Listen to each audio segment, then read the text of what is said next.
Welcome to my YouTube channel എൻ്റെ വഴികൾ. ഏവർക്കും എൻ്റെ വഴികളിലേക്ക് സ്വാഗതം. ഇനിയും എൻ്റെ ചാനൽ സബ്സ്ക്രൈബ് ചെയ്യാത്തവർ സബ്സ്ക്രൈബ് ചെയ്യുക. എൻ്റെ വീഡിയോ ഇഷ്ടമായ ലൈക്ക് ചെയ്യുക. തുടർന്നും എൻ്റെ വീഡിയോകൾ ലഭിക്കുന്നതിന് വേണ്ടി ബെല്ലൈക്കൺ അമർത്തുക. കോഴിക്കോട് പേരാമ്പ്രയിൽ ഷാഫി പറമ്പിൽ എം പിയെ കൃത്യമായി തലക്കടിച്ച് പരിക്കേൽപ്പിക്കുന്ന പോലീസിനെയാണ് നാം കഴിഞ്ഞ ദിവസം കണ്ടത്. കേരള പോലീസിനെ കോൺഗ്രസ് പ്രവർത്തകരെ കാണുമ്പോൾ ഹാലിളകുന്ന അവസ്ഥയാണ് ഇപ്പോഴുള്ളത്. ഇനി ഇത് പോലീസ് ചെയ്തില്ലെങ്കിൽ ഡിവൈഎഫ്ഐ പ്രവർത്തകരോ മാർക്സിസ്റ്റ് പാർട്ടിക്കാരോ ചെയ്തിരിക്കും. ഒരു സംഘർഷ മേഖലയിലേക്ക് സംഘർഷം ലഘൂകരിക്കാൻ പാർട്ടി അണികളെ നിയന്ത്രിക്കാൻ വേണ്ടി വന്ന ഷാഫി പറമ്പിലിന്റെ മൂക്കിന്റെ പാലം അടിച്ചു തകർത്താണ് നമ്മുടെ കേരള പോലീസ് അദ്ദേഹത്തെ സ്വീകരിച്ചത്.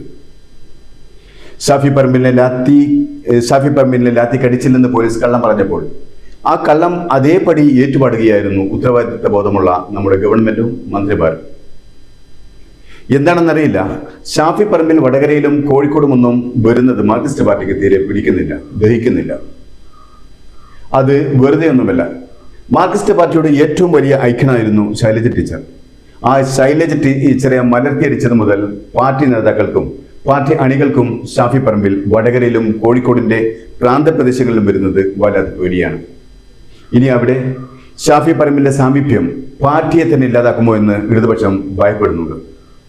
അതുകൊണ്ടാണ് ഷാഫി വടകരയിലും കോഴിക്കോടുമൊക്കെ കാലുകുത്തുമ്പോൾ ഡിവൈഎഫ്ഐയും എസ്എഫ്ഐയും ഒക്കെ ഷാഫിക്ക് നേരെ പാഞ്ഞെടുക്കുന്നതും അപായപ്പെടുത്താൻ ശ്രമിക്കുന്നതും. സ്വന്തമായി തകർക്കാൻ കഴിയാത്തത് കൊണ്ടായിരിക്കാം മാർക്സിസ്റ്റ് പാർട്ടിയുടെ പോലീസ് ഗുണ്ടകളെയും അവർ ഉപയോഗിക്കുന്നത്. കൃത്യം ഒരു മാസം മുമ്പാണ് ഷാഫി പറമ്പിൽ എം പിയെ വടകരയിൽ പോലീസുകാർ നോക്കി നിൽക്കെ പോലീസിന്റെ സഹായത്തോടെ പാർട്ടി പ്രവർത്തകർ തടഞ്ഞത്. ഒരു എം പിയുടെ സഞ്ചാര സ്വാതന്ത്ര്യത്തിന് സുരക്ഷ ഉറപ്പാക്കേണ്ട പോലീസ് അവർ നോക്കി നിൽക്കുകയാണ് ഡിവൈഎഫ്ഐ മാർക്സിസ്റ്റ് പ്രവർത്തകർ വാഹനം തടഞ്ഞതും ആക്രമിക്കാൻ ശ്രമിച്ചതും. ആ ഇല്ലായ്മ ചെയ്യലിന്റെ തുടർച്ച തന്നെയാണ് പേരാമ്പ്രയിൽ ഇപ്പോൾ പോലീസ് ചെയ്തതും.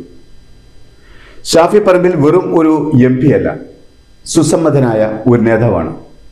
മാർക്സിസ്റ്റ് പാർട്ടിയിലെ വിവേകമില്ലാത്ത ഒരു വിഭാഗത്തെ മാറ്റി നിർത്തിയാൽ ഏതൊരു പിഞ്ചുകുഞ്ഞിനും ഷാഫി പറമ്പിലിനെ അറിയാം.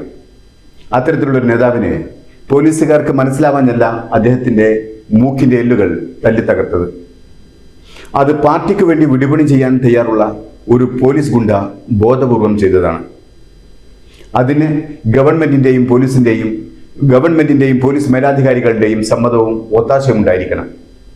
അതുകൊണ്ടാണല്ലോ തന്നെ പോലീസ് തല്ലി പരിക്കേൽപ്പിച്ചതാണെന്ന് ഷാഫി പറമ്പിൽ പറയുന്നതിന് മുമ്പേ ആ പോലീസുകാരനെ സംഭവ സ്ഥലത്ത് നിന്നും മാറ്റിയത്. തന്നെ പോലീസുകാരൻ ബോധപൂർവം തല്ലിയതാണെന്ന് പറഞ്ഞപ്പോൾ പോലീസ് അധികാരികൾ അതിനെ ഖണ്ഡിച്ചുകൊണ്ട് പറഞ്ഞത് അങ്ങനെ ഒരു ലാത്തി പ്രയോഗം അവിടെ നടന്നിട്ടില്ല എന്നായിരുന്നു. അത് ഏറ്റുപാടി പിണറായി മന്ത്രിസഭയിലെ പല മന്ത്രിമാരും നേതാക്കളും സോഷ്യൽ മീഡിയയിൽ ചുവന്ന മഷിക്കുപ്പി പരിഹാസ കഥാപാത്രമായി സ്ഥാനം പിടിച്ചു. നിഷ്പക്ഷമതിയും പ്രജാതൽപരനുമായിരുന്ന ഒരു ഭരണാധികാരിയായിരുന്നു മുഖ്യമന്ത്രിയെങ്കിൽ ആദ്യം പറയേണ്ടിയിരുന്ന ഒരു വാക്കുണ്ടായിരുന്നു. പോലീസുകാരുടെ ഭാഗത്ത് നിന്ന് വീഴ്ചയുണ്ടായിട്ടുണ്ടെങ്കിൽ അത് അന്വേഷിച്ച് നടപടിയെടുക്കാമെന്നായിരുന്നു. അതുണ്ടായില്ല എന്ന് മാത്രമല്ല, പോലീസുകാരുടെ ക്രൂരതയെ ന്യായീകരിക്കുകയുമാണ് ഭരണതലത്തിലുള്ളവർ ചെയ്തത്. നമ്മുടെ മുഖ്യമന്ത്രി ആവട്ടെ മൗനവൽമീകത്തിൽ ഒളിച്ചിരിക്കുകയും ചെയ്തു.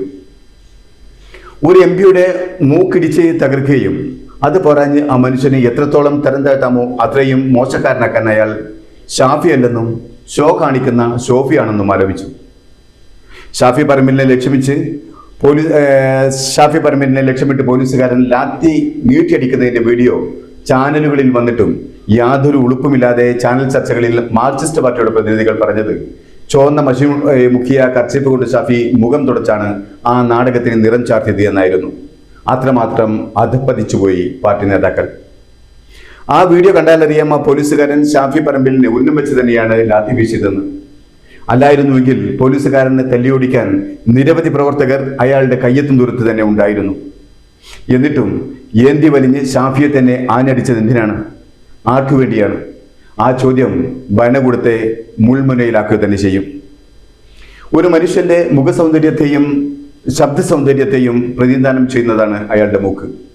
ആ അവയവത്തെ വികലമാക്കിയാൽ അയാളുടെ മുഖസൗന്ദര്യം മാത്രമല്ല ഇല്ലാതാവുക, ഒരു ജനകീയ നേതാവായ അയാളുടെ ശബ്ദ സന്ദേശങ്ങളെ പോലും അതില്ലാതാക്കും. അതുകൊണ്ട് തന്നെ ഒരു എം പിയെ അയാളുടെ പദവി നോക്കാതെ അയാൾക്കൊരു പരിഗണന നൽകാതെ ക്രൂരമായി പീഡിപ്പിച്ച പോലീസുകാരൻ ഒരിക്കലും ക്ഷമിക്കാൻ കഴിയാത്ത തെറ്റാണ് ചെയ്തിരിക്കുന്നത്. അതിനുള്ള അതിന് തക്കതായുള്ള ശിക്ഷ ആ പോലീസുകാരന് കിട്ടിയേ മതിയാവൂ. പോലീസിനെ ഗുണ്ടയാക്കി മാറ്റുന്ന ഒരു ഭരണകൂടം അങ്ങനെ ഒരു ശിക്ഷ നൽകില്ലെന്ന് വരാം. പക്ഷേ അത് സാധ്യമാക്കാനാകും. അതുപോലെ തന്നെയാണ് പോലീസുകാരനെ സംരക്ഷിക്കാൻ ശ്രമിച്ച റൂറൽ SP-യും. ഈ പക്ഷം ചേർന്ന് ക്രൂരത കാണിക്കുന്ന പോലീസുകാരും അതിന് നിർദ്ദേശം നൽകുന്നവരും മനസ്സിലാക്കേണ്ട ഒരു സത്യമുണ്ട്. ഒരു രാത്രി കൊണ്ട് അവസാനിക്കില്ല ഈ ലോകം എന്നതാണത്. എന്നും ഒരേ ഭരണകൂടത്തിന്റെ തണലിൽ മാത്രം ജോലി ചെയ്യേണ്ടവരല്ല പോലീസുകാരും മറ്റുദ്യോഗസ്ഥരും. ഷാഫി പറമ്പിലിന്റെ മൂക്ക് തകർത്തതിനേക്കാൾ മാരകമായിരുന്നു സോഷ്യൽ മീഡിയയിലെ അലക്ക്. എൻ്റെ ഫേസ്ബുക്ക് വാളിൽ വന്ന 1-2 പോസ്റ്റുകൾ ഞാൻ കാണിക്കാം. ഈ വെല്ലുവിളി ഏറ്റെടുക്കാൻ ആണത്തമുണ്ടോ മിസ്റ്റർ ഷാഫിയെ? നിനക്കും നിന്റെ PR ടീമിനും കോൺഗ്രസിനും അങ്ങനെ ഉണ്ടെങ്കിൽ ഒന്ന് കാണട്ടെ എന്നാണ്. എന്നിട്ട് അതിൻ്റെ അടിയിൽ റൂറൽ SP-യുടെ സ്റ്റേറ്റ്മെന്റായി കാണിച്ചത് ഇപ്രകാരമാണ്: ഷാഫിക്ക് പരിക്കേറ്റത് ലാത്തിചാർജിലല്ല. പോലീസ് ലാത്തിചാർജ് നടത്തിയിട്ടില്ല. ഉണ്ടെങ്കിൽ വീഡിയോ കാണിക്കട്ടെ എന്ന് റൂറൽ SP. റൂറൽ SP-ക്ക് ഇപ്പോൾ കാര്യം പിടികിട്ടി കാണും. ലാത്തിചാർജ് നടത്താൻ അനുമതി നൽകിയില്ലെങ്കിലും ലാത്തി കൊണ്ടടിക്കാൻ സാർ അനുമതി നൽകിയിരിക്കും. അതാണല്ലോ നമ്മൾ ഈ കാണുന്നത്. മറ്റൊന്ന് ഇപ്രകാരമായിരുന്നു: MBA പോലീസുകാർ മർദ്ദിച്ചെന്നും പറഞ്ഞ് കരഞ്ഞു മെഴുകുന്ന കോൺഗ്രസുകാരോടാണ്. മുൻപ് കോൺഗ്രസ് ഭരണകാലത്ത് MLA ആയിരുന്ന ഒരാളെ വീട്ടിൽ നിന്നും വിളിച്ചിറക്കി സ്റ്റേഷനിൽ കൊണ്ടുപോയി ഭീകരമായി മർദ്ദിച്ചത് ഓർമ്മയുണ്ടോ? ആ ആളിന്ന് കേരളം ഭരിക്കുന്ന മുഖ്യമന്ത്രിയാണ്, പിണറായി വിജയൻ. അതായത് ഇടത് സൈബർ പോരാളികളുടെ ഭാഷയിൽ ഇത് വെറും സാമ്പിൾ പ്രതികാരം മാത്രം. പ്രതികാരങ്ങൾ ഇനിയും വരാനിരിക്കുന്നതേയുള്ളൂ. കോഴിക്കോട് പേരാമ്പ്രയിൽ CPM കോൺഗ്രസ് പ്രവർത്തകർ തമ്മിൽ സംഘർഷത്തെ തുടർന്ന് പോലീസ് ലാത്തി വീശിയതിനെ തുടർന്ന് ഷാഫി പറമ്പിൽ MP അടക്കമുള്ള UDF പ്രവർത്തകർക്ക് പരിക്കേൽക്കുകയായിരുന്നു എന്നാണ് വാർത്ത. പേരാമ്പ്ര CKG കോളേജിൽ ചെയർമാൻ സ്ഥാനത്തേക്കുള്ള മത്സരത്തിൽ UDSF സ്ഥാനാർത്ഥി ജയിച്ചതിലുള്ള ആഹ്ലാദ പ്രകടനം SFI-യും പോലീസും ചേർന്ന് തടഞ്ഞതിൽ പ്രദേശത്ത് സംഘർഷമുണ്ടാവുകയും അതിൽ നിരവധി പ്രവർത്തകർക്ക് പരിക്കേൽക്കുകയും ചെയ്തിരുന്നു.